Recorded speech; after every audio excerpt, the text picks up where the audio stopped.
We've all seen studies suggesting that U.S. Schools and U.S. students are at best middle of the pack in some really important areas. And as Americans, that should bother us. I think it's kind of ironic and tragic in a way that you can live in Anchorage, Alaska, or Tampa, or Anaheim. For that matter, you can go to any of these settings and get a root canal or an arthroscopic surgery, and it's going to be pretty high quality because there's standards in place. But you sure can't say that about education. You go to Anchorage, Anaheim, and Tampa, you're in for a wild, variant ride because of the lack of a shared standard. I think we can learn a lot from other countries. Are we behind in some ways? Absolutely. We see that in data around our education systems. There definitely is a skills gap, and it is understood and talked about often in industry. So what do? We have to find out where we are lacking, particularly in math, science, and in some cases technology, and then be able to develop the action steps and the programs to be able to narrow that gap. I think benchmarking is really important to any sort of improvement process. When you have a problem, the first step is to decide where you need to be and then assess honestly where you are, and then start the problem solving, the critical analysis of, okay, how do we close that gap between where we are and where we need to be? I think the OECD test is an important part of that process for our educational system.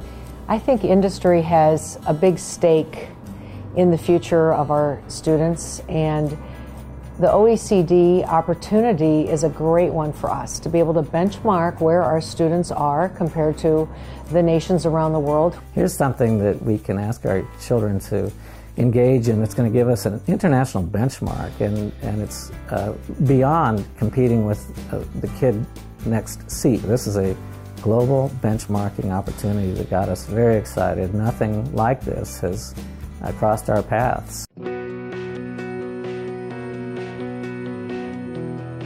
OECD tests provide direct and accurate knowledge of the skills and competencies of a targeted and future workforce to assist business and education leaders to understand the needs and progress of students.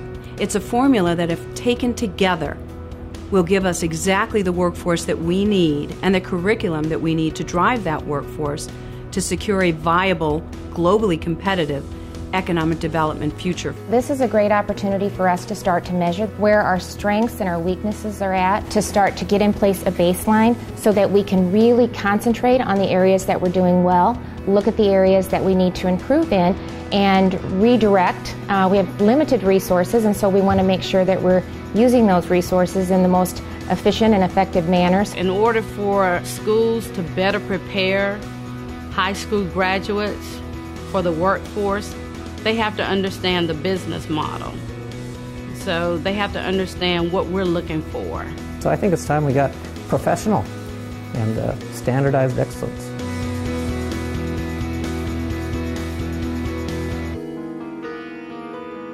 I would say in the past 10 years, industry has really risen to the forefront to be able to help communities and schools. That came out of a need that education was staying the same, but industry was moving so fast.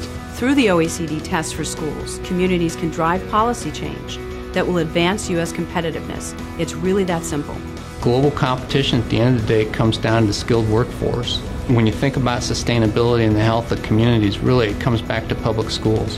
How effective are they being in producing students that are equipped to compete in a global workforce? You know, we've got a problem that needs to be addressed, but we won't know that unless we're getting a good benchmark view of where we stand relative to other countries, and that's where the OECD testing is really important.